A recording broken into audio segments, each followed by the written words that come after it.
The sky was an endless, pale blue as Eric Johnson gripped the key to his new home, a proud purchase after years of hard work. The house stood at the edge of the neighborhood, a neatly kept lawn, fresh paint on the shutters, and a classic charm that hinted at decades of history. He'd saved, scraped, and finally landed his dream. A place of his own, and in a neighborhood that seemed quiet, peaceful. A place where he could finally settle down. Eric's excitement, however, was met with a peculiar quiet. He noticed as he unloaded boxes from his car that no one had come over to greet him. In fact, as he glanced around, he noticed that the few faces he could see in windows seemed to vanish as quickly as they'd appeared. Shaking off the feeling, he figured people were simply busy or cautious of newcomers, a common enough reaction in suburban neighborhoods. Eric continued to carry in boxes, choosing to stay positive, hopeful that in time, he'd get to know his neighbors. Days passed with Eric settling in, working late, and getting his bearings. But in the evenings, he couldn't shake the feeling that something was off. At night, shadows seemed to shift in the corners of his house, and sometimes, he could swear he heard faint creaks echoing through the walls. He convinced himself it was simply the house settling, an old property adjusting to its new owner. But still, an uneasy sensation lingered. One evening, as he relaxed in his living room, a soft knock came at the door. Opening it, Eric found an older man, thin and stooped, with a weathered face. The man introduced himself as Mr. Fielding, one of Eric's neighbors from 2 doors down. His demeanor was friendly enough, but there was something guarded in his expression. "Just came to welcome you to the neighborhood," Mr. Fielding said, handing Eric a small basket of homemade bread and jam. Eric thanked him, relieved at the gesture. They chatted for a while, the older man giving subtle, cautious glances around the house. Eric asked him a few questions about the neighborhood, hoping to hear more about the area and its residents. It's a nice place, quiet," Mr. Fielding said, hesitating as he looked toward the hallway. "You've got yourself a good home here." Something in the man's tone made Eric pause. It was as though Mr. Fielding wanted to say more but stopped himself. Eric's curiosity sparked, but he chose to let it go. That night, however, as he lay in bed, he couldn't shake the feeling that there was something more he should know about this house and this neighborhood. Over the following weeks, Eric began to notice small oddities, things he couldn't explain away. Every morning, he would find the front door unlocked, even though he remembered locking it each night. Objects would seem to shift around his living room, and he'd hear faint whispers, like echoes trapped within the walls. He decided to do some digging. He spent hours in the city library, combing through public records and neighborhood histories, hoping to find some mention of his house or its past owners. What he found was startling. His house had a history. Decades ago, it had been home to a prominent family, the Harpers, who were well known in the town. They'd been a wealthy family, respected, though controversial due to rumors of their associations with local authorities and their staunch views on race and status. As Eric dug deeper, he uncovered reports of a tragedy. The family's youngest son had died under mysterious circumstances, and whispers of family scandals and strange happenings had lingered ever since. The more he uncovered, the more questions he had. One rainy night, a particularly heavy storm rattled the house. Eric could hardly sleep, disturbed by a relentless knocking sound that seemed to come from within the walls. He got up, flashlight in hand, and followed the sound down to the basement, a space he'd avoided since moving in. The air was damp, heavy with the scent of mildew, and the creaking intensified as he descended the stairs. There, hidden beneath an old rug, he found a small door. It looked like an old root cellar, one he hadn't noticed before. He pulled it open, revealing a cramped, narrow passage leading to a room. Inside, faded photographs hung on the walls, and old letters and trinkets lay scattered on a small table. As Eric examined the room, he realized that it wasn't merely a storage space. It had been someone's hideaway. One photograph in particular caught his eye. It was a family portrait, but standing behind the Harpers was a young black man dressed in servant's attire. His face bore a mix of strength and sadness, and Eric felt an unsettling familiarity. As the weeks passed, Eric's encounters grew stranger, more intense. Shadows moved where they shouldn't, and a chill hung in the air. But it was one evening, while going through old photographs again, that Eric noticed a resemblance between himself and the young man in the photo. Driven by a need for answers, Eric reached out to local historians and even spoke to a distant relative of the Harpers who had returned to town. From them, he pieced together the story. The Harpers' servant had been more than just hired help. He'd been family, though hidden from the public eye, a secret child born of an affair between the Harper patriarch and a black woman who had worked in the household. The family had kept him close but quiet, bound by shame and prejudice. When the young man eventually demanded acknowledgement and rights to his inheritance, he was shunned and, as rumors suggested, killed to silence him. Realizing the full history, Eric was horrified. He felt the weight of the past, the pain of the young man who had been erased, buried by time and prejudice. He could feel a kinship, a connection to the man who had been lost to history, but who, in some way, had drawn Eric to this house. Determined to honor his memory, Eric set out to tell the young man's story, contacting local organizations and sharing the hidden history of the Harper family. The neighborhood, once silent, was now filled with conversations, as Eric's efforts began to bring attention to the injustices hidden within those walls. In doing so, Eric felt a shift within himself. He had come seeking a home, but what he'd found was a story that needed to be told. And as he looked around, he realized he was no longer alone. The spirit of the young man, no longer silenced, was at peace, and so was Eric. Eric sat in his new home, feeling the weight of silence around him. It was strange. He had always imagined buying a house to be a thrilling, joyous experience. Yet, in this house, a feeling of unease seemed to linger, growing more intense with each passing day. One evening, after a long day at work, Eric sat down to relax in the living room. The wind outside howled, rattling the windows. He thought he heard footsteps, just faintly, and a chill ran down his spine. He brushed it off, convincing himself it was his imagination. But soon after, the noises grew more frequent and undeniable. They seemed to come from different parts of the house.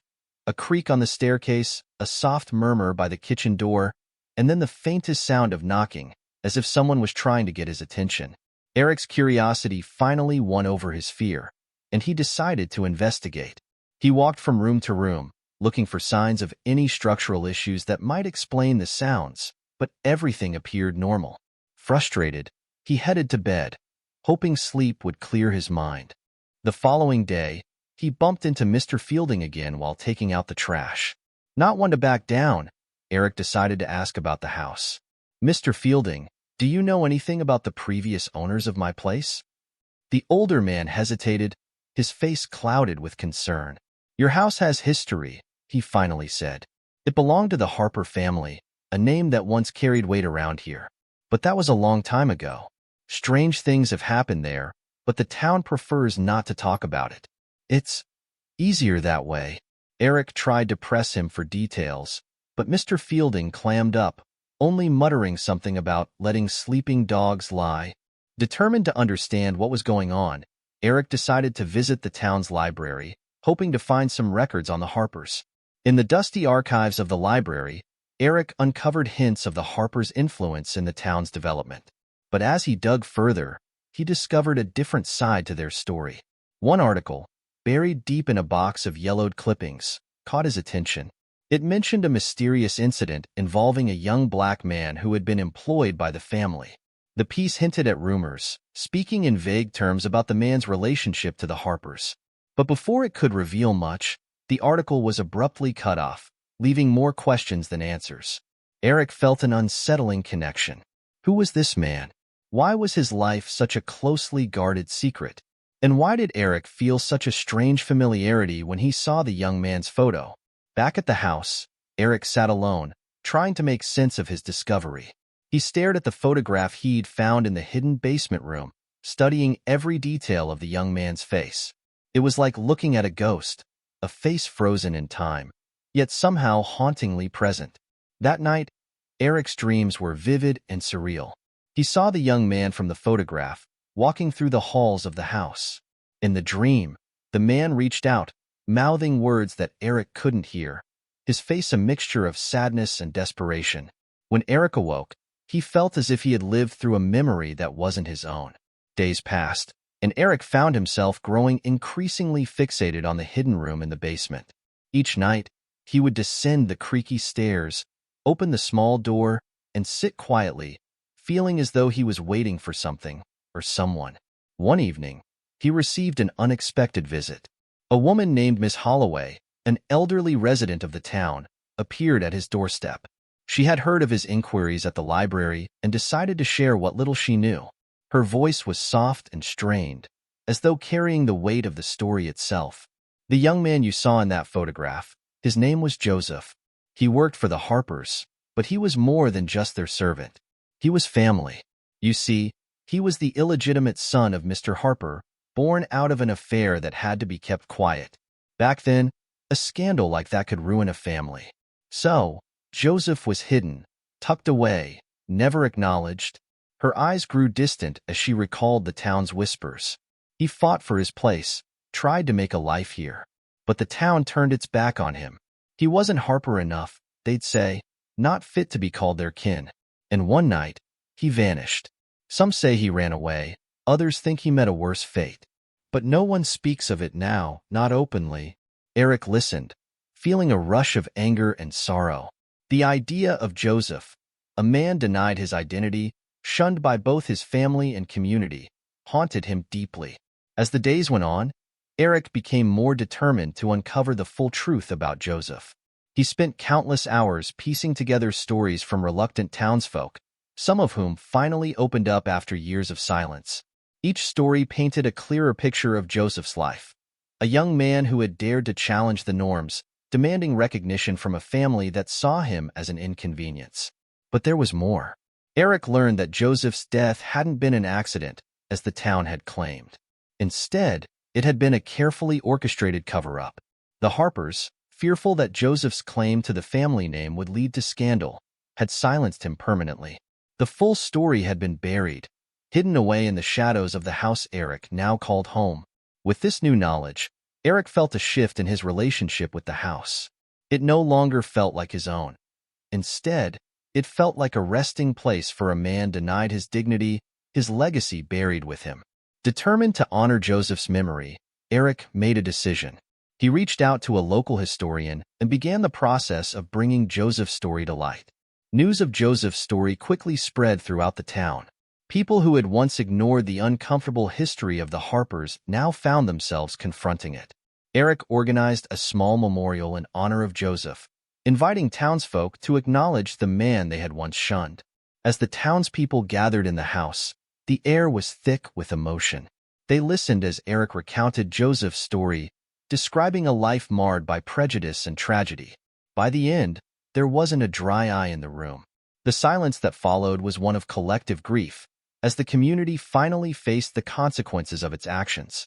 In the weeks that followed, Eric noticed a transformation within himself. The house, once filled with whispers and shadows, now felt lighter, as though Joseph's spirit had finally found peace. Eric realized that he had been drawn to this place not just to find a home, but to fulfill a purpose, to give voice to a forgotten story, to bring healing to a past that had been left unresolved for too long. As he walked through the halls of his house, he felt a deep sense of belonging, knowing that he had not only reclaimed a piece of history, but had also laid to rest a soul denied its rightful place in the world. Eric sat quietly in his house, feeling the weight of what he had uncovered. The tragic story of Joseph was no longer just an old rumor. It was a reality that had settled into the very walls around him. The once mysterious creaks and whispers now felt like echoes of an injustice begging to be heard. He was not just a homeowner anymore. He had become a keeper of Joseph's memory. Determined to bring closure to this story, Eric dedicated his days to researching more about the Harper family's history, visiting archives and piecing together details from newspapers and letters from the time. He found traces of Joseph's life in fragments, a record of his birth in a private ledger, a few notes scribbled in the margins of family documents, and, at last, a hastily written obituary that described Joseph as a trusted servant. The words stung, reducing a life to a footnote. Eric's anger grew, and so did his resolve. One night, Eric decided to go down to the hidden room in the basement once more. This time, he wasn't just investigating. he was saying goodbye. He carried with him a small photograph of Joseph he had found in the town records, along with a candle to place on the old workbench as a symbol of remembrance. In the dim light, he could feel Joseph's presence, and for the first time, he spoke aloud to the silence, "Joseph, I don't know if you can hear me, but I'm here now. I know your story. I know what you went through, and I won't let them forget." A calm washed over him, a feeling as if he had finally connected with the man whose memory had haunted this place. With a deep breath, he closed the door, feeling lighter. It was as if both he and Joseph had made peace. In the days that followed, Eric shared Joseph's story with the local press, making sure that the truth would be known beyond the confines of his house. The story quickly spread, drawing attention from historians, journalists, and even civil rights advocates. The town, which had once turned a blind eye to its past, now found itself reckoning with a piece of history it had tried to forget. To honor Joseph's legacy, Eric organized a memorial event, inviting everyone from the neighborhood. The gathering took place in the very house where Joseph had lived, a place where he had been hidden away and denied acknowledgement. Eric spoke to the attendees about Joseph's life, his struggles, and the injustices he faced. At the end of the speech, Eric unveiled a plaque he had commissioned, dedicating it to Joseph's memory. The plaque read, "In memory of Joseph Harper, a man whose legacy was hidden but not forgotten. May this house stand as a reminder of the past and a commitment to justice." The community reaction was powerful. Many people who had never known the story of Joseph Harper now saw him as a symbol of resilience. The local media covered the event, sparking discussions on the importance of acknowledging painful histories. Younger residents, especially those from diverse backgrounds, felt a newfound connection to their town, seeing that change was possible, that voices long silenced could finally be heard over time. Eric's house became more than just a piece of real estate. It became a landmark, a place for people to remember Joseph and reflect on the hidden histories that shaped their own lives. Visitors came from nearby towns to pay their respects, and Eric, who had once felt like an outsider, was now embraced by the community. He had done more than buy a house. He had restored a story, given life to a memory, and honored a man who had deserved so much more than he was given. As the seasons changed, Eric continued to live in the house, feeling that he was exactly where he was meant to be. The eerie sounds and strange feelings that had once unsettled him were gone, replaced by a peaceful stillness. The house, now filled with light, had become a place of healing. Eric looked back on everything he had experienced and felt grateful. He realized that Joseph's story had changed him, too.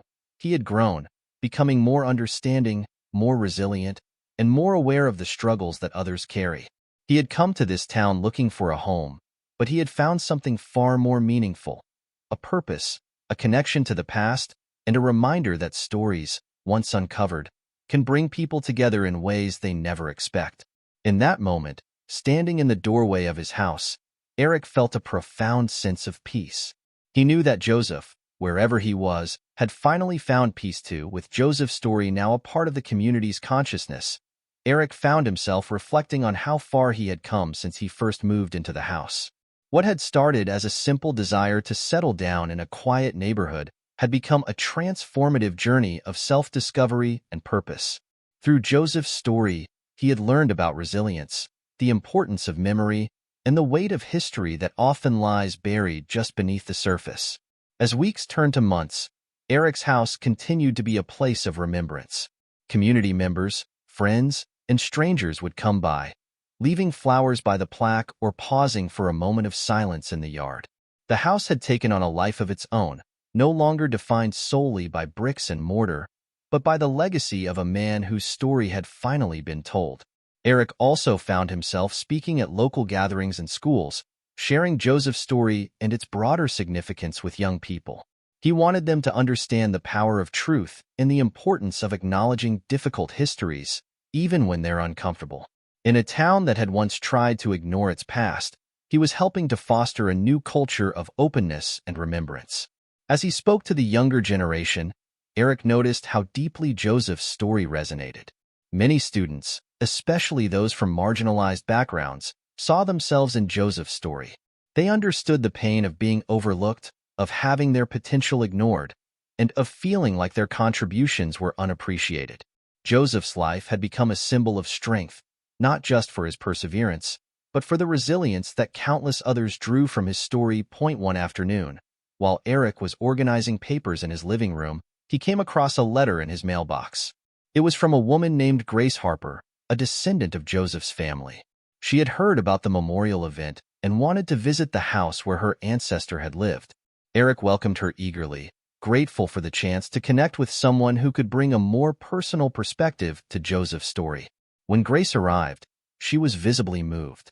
She walked through the house slowly, her hands lightly touching the walls as if to feel the presence of the man whose life had been hidden here. Eric showed her the basement, now transformed from a dark, eerie space to a place of honor and remembrance. As she stood in the room, tears filled her eyes. "This was his home," she said softly. "He was hidden, but he was here. And now, he's remembered." The two of them shared a quiet moment, united in their dedication to preserving Joseph's memory. Grace thanked Eric for all he had done and, before leaving, left a small, framed portrait of Joseph that she had found in her family's collection. "This belongs here," she said. "It's a reminder of who he was and what he endured." Eric hung the portrait in the hallway, a permanent reminder of the man whose life had changed his own. It was a simple photograph, faded with age, but it held a profound weight, a testament to resilience, dignity, and the enduring power of remembrance in time. The story of Joseph Harper became a touchstone for the town, a reminder of the hidden lives and lost histories that so often go unspoken. The house stood as a testament to what could happen when one person decides to listen, to dig a little deeper, and to honor the truth, no matter how painful it might be. Eric continued living in the house, carrying Joseph's memory with him every day. It wasn't just a house anymore. It was a legacy, a place where a forgotten story had finally been given the recognition it deserved. And as he looked back on everything that had happened, he felt a deep sense of gratitude. Joseph had given him more than a story. He had given him purpose, a connection to the past, and a reason to keep fighting for justice, even in the quietest of ways.